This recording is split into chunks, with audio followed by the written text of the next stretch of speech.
I'm Alex Del Sordo with Rower's Choice, and I got Zach Eberson of Eberson Erg Performance. And this is a first of its kind, Zach. This is the first of its kind.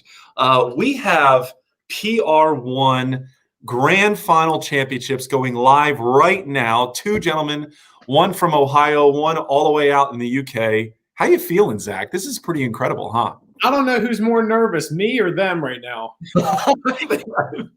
We're talking, they can hear us. This is going to drive them crazy doing a 5-minute, 54-second piece right now. But this is all, I want to say, this is all provided with the support and direction of Regatta Central. This is a Regatta Central built platform. We are thrilled to be working with them on this. And as I said before, Zach, this is the first of its kind. We are guinea pigs. We have the hardest job. I think, because we have to talk for 20 minutes, Zach. You know how hard that is for some people? It's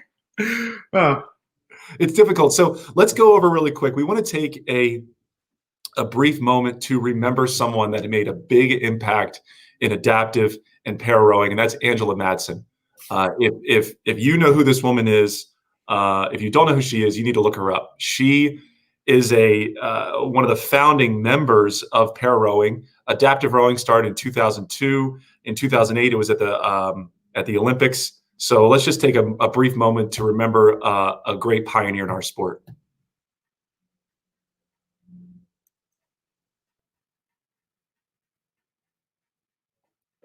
Okay, so listen, we have something special here, guys. Okay, in 4 minutes, in a little bit under 4 minutes, we're starting a piece. This is 5 minutes and 54 seconds. This is the world record distance for the women's 8, the U.S. women's 8. Zach, really quickly, I just want to, from your position here as someone who trains them on the erg, what does this piece mean to somebody? What are the things they're going to be going through in 5 minutes and 54 seconds? Well, this is kind of the unknown because you don't train for 5 minutes and 54 seconds. You train for the 2K. These aren't, weekend warriors. These are seasoned world-class athletes that train for the 2K. So they know in the laboratory, they know exactly what their splits are. So there's kind of the unknown. Are they going out too fast? Are they going out too slow? I'm sure they did some prep work before this, and I'm sure there's still the butterflies because they're the final pairing here. But it should be interesting what their approach is going to be for this 5 minute and 54 second piece. That's a really good point. And look at what they're using. I mean, they're using arms and shoulders. This is not able body rowing. I mean, this is a grind. Having done it myself, I know how difficult this is for these guys. And I've learned a little bit about para rowing. They're going to be going off at 50, 60 strokes a minute in a normal race, right? In a normal race on the water, 50, 60 strokes a minute. That kind of revolution is incredible. I don't know how you stay focused on that. That just, it's wild to me. They do the same exact training. They do the long steady states. They do the 5Ks, the 10Ks. They do the 2,000 meter pieces in the Olympics. Everything is the same. I think it's just harder. So hats off to them. I think it's I know it's way harder. Zach, they're rowing in boats that are 10 kilograms heavier than someone in a regular able-bodied single. I mean, yeah. you know what 10 kilograms feels like. You're lugging 10 extra kilograms. This is crazy to me. I think they said this might be wrong, but I've heard like 2 pounds over the course of a 10K or a 2K is 1 second. 2 pounds course of a 2K is 1 second. So 10 kilograms more. I mean, you do the math. Fact check that. Unfortunately, we don't operate in kilograms. We're pounds guys. Okay. It's just the pounds right now. I have no idea where we're at. So, gentlemen, I know they can hear us. We are coming into the final minute here. So in 30 seconds, we're going to set our screens here. Okay. So you have 30 more seconds until we are setting up. And again, Zach, this is the first of its kind. Okay. We don't know what's going to happen here. All right. But all I know is that you and I need to talk about rowing for another 10 minutes. And I know you and I can do this forever. We're going to make it fun. I mean, a lot of people that are viewing in, they're already rowers. They know what they're going through. But for the non-rower, we're going to do our best to tell you what they're going through mentally, physically. And, the 2K or the 5 minute, 54 minute piece, it's long enough where you do some soul searching. It's going to be an interesting piece. So we got 15 seconds here. So, guys, let's set the monitors up. Let's make sure that we're ready to go. Are both guys ready to go? Thumbs up when you're ready. Nope, not yet. Now this is the most nervous part of the piece, right? I mean, in any rower, you're seeing the clock tick down. You know you're going to be in pain. All becoming real. Okay, so 5:54. Yes, Blake, 5:54. And we're going for total distance here, guys. We're going total distance. So you're both starting and finishing at the same time. And the gentleman with the most meters wins the grand prize. And like, they're competing for money, Zach. They're competing for money. I mean, we usually do this for pride, but now that money's on the line, I think they're going to go a little harder. I think so too. So when I need thumbs up from everybody when we're ready. Blake, we're ready. All right, Ben, we're ready. Here we go, guys. In 5, 4, 3, 2, 1, you're on. Go. All right. Now, wow, look at Blake. Look at the difference. Blake is the higher revolution. I see Ben getting into more of a rhythm here. Walk me through this part, Zach. Talk to me about this. So right now it's the beginning of the race, as I like to call false hope, because you feel great. The adrenaline is screaming through your body.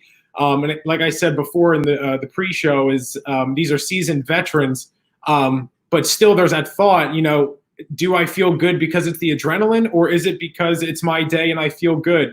There's always that fear that you're going out too hard. So which is more sustainable right now? Look at the difference between the stroke rates. I mean, Blake is, I don't know, double the speed right now over Ben. Ben is using a lot of weight and strength right now. Which is more sustainable? Which is the harder thing to go through right now? You know what? You have to row your race. I tell my students is do not let the other boat or the other individual dictate your race plan.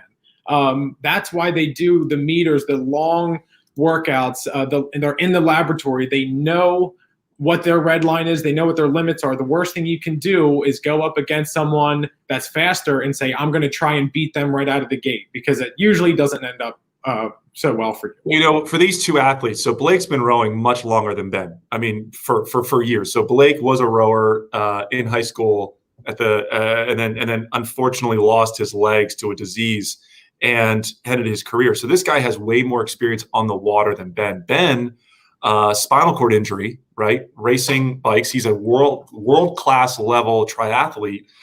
So we have two distinct differences. We have an athlete who's done multiple sports, and we have a guy that's just really focused on rowing. So if they were on the water, I think it'd be a much different piece than when these guys are on the erg. But Ben, having done it for the last 3.5, 4 years, this guy's the world record holder for the 2K. Yeah, Ben's the kind of person I hate, because they come in and they say, oh, I'll try rowing, and automatically they're an Olympian. So now they're about 300 or 3 minutes and 43 seconds left. They're about 500 meters or so down. It's starting to really sink in now. That false hope is gone. They're in no man's land right now, Alex. Now is when, if a split goes up one beat, is it because you took a bad stroke, or is it because this is the beginning of the end? This is when it's really a mental game right now. So I'm watching Blake. Like, this guy, he's a machine. I mean, both of these guys are really setting a metronome pace, but watching Blake, I mean, his revolutions have not slowed down, Zach. He has not slowed down. What I love about Blake's stroke right now is the breathing. Breathing is so important in this sport, and I've done it, many times. You get done the first 200 meters, you're like, oh my God, I haven't taken a breath yet, as the clock's going off here. But his breathing, he's got a real nice rhythm going on. So, I wanted to say really quick that this was all with the support of Para Rowing Foundation. Marilyn Coblin reached out to us and said, I need this to be part of your global championship. And she worked her butt off and got a huge donation from Para Rowing, has allowed these athletes to be competing and going after the prize money. I mean, hats off to Para Rowing Foundation for putting this together. And look, we brought world-class athletes, Zach. Ben is going after the Olympics. Blake going after the Olympics. And by the way, Blake is going to be a 2-sport Olympian if he makes it in there, in the racing, kayak, canoeing, and also in the rowing. I mean, how fantastic is that? I mean, Michael Phelps, he is still swimming, but he does different strokes. This is a different sport. Canoeing and rowing. I don't think there's ever been someone that does like a complete crossover like Ben's doing. Now I'm watching Benjamin right now. Look at this guy straining. I mean, walk me through this. He has got to be in pain. They're both in pain right now. They have 1 minute and 40 seconds left, so they got the last 500. They know they're within the last 500 meters. Maybe about 10 or 20 more strokes, and then they're going to really start ramping it up right now. Everything's hurting right now. You're using your abs, you're using your middle finger, you're using everything right now. Down. I just can't get over how consistent Blake has been on this rhythm. Now, he's paused in his video right now. No, but Ben, I mean, he is just. You can see this guy straining. I know this feeling, Zach. It's in the pit of your stomach. It's in the pit of your stomach. This is where you just got to really close your eyes and just embrace the pain. That's it. You just got to succumb to it and, do whatever. Throw the kitchen sink at it. Just keep that split down. So where are we at in time? I mean, where are we at with this right now? Less than a minute. We have 50 seconds left. So for these guys, maybe 40 strokes, 45 strokes left, and maybe 50 strokes because Ben's going ham right now. He's going ham right now. And by the way, I just want to point out this rower's choice. I just got to give a quick plug before we get down to the finish here. Consortium of Sykes, Resolute, and Finish Line.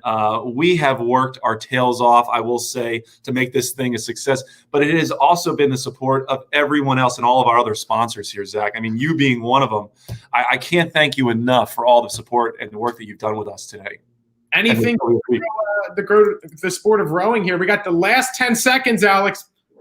Oh my gosh, look at this guy go. He is, I love it. Look at him, Zach. I mean, I don't even know what he's pulling. Oh, come on, Blake. Time. Nice. Oh, boys. Wow. Okay, well, hopefully we will get Blake's screen back up and running. He's down on unfortunately. But Ben, let's get your look at him.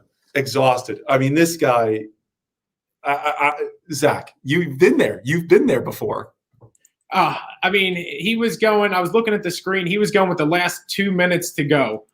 So over 500 meters left. Look at that. A 147.6. Wow. 1644. I mean, Zach. 147.6. He's come on. You and I could never do that. When we're off camera, I'm going to have to do the math to see if that was faster than his world record pace. I'm assuming it is. Look at. Let's now, Ben. We're having you on the screen right now. How are you feeling, bud? Ducks. Oh, he is. Now, listen. Unfortunately, we don't know what Blake pulled. His screen went out. We're going to get him on camera here shortly. We're going to let him know the screen went out. But was that the best piece you've ever pulled at that distance, Ben? Yeah. All right, we got Blake. Blake, we got to know, what did you pull, bud? 39. What was it? 1439. 1439. Well, we got to win. 1644. Wow, Ben, congratulations, guys. Big applause for you two. Great job. Now, Blake, we're going to keep you on mute because your screen, the sound quality is a little bit off. But Zach.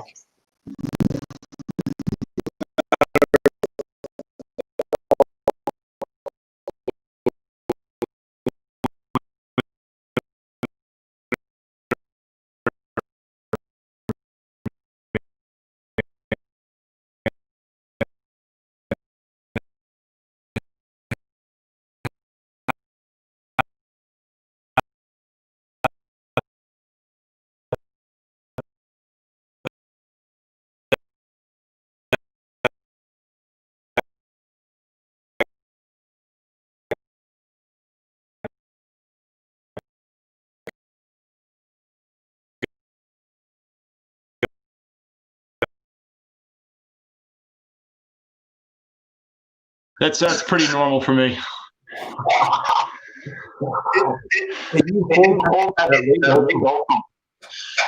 Yeah, well, as you said, the stroke's just not very long, so you can recover pretty quickly. And if you think about how easy it is to get your hands away in a boat, that's the quickest part of the recovery. that's just my entire recovery. So really quick, what is your fan setting at? And then like when you do, so I want to know fan setting first, and then I want to know when you do training, what's your stroke rate for your longer distances? The fan's at a 10, because you can't get the fan speed up high enough if it's just your arms. You have to put weight behind it, and distance I'm probably more like a 45. I'm gonna put him on mute really. Zach, 45 strokes a minute for his distant pieces. That just seems crazy to me. Even I think that's crazy, and I'm in his category. He does. Yeah. Well, listen, guys. I could not be more proud of what you two have done. Now you're both winners. All right. Now we have a first and a second. You both. You're winners.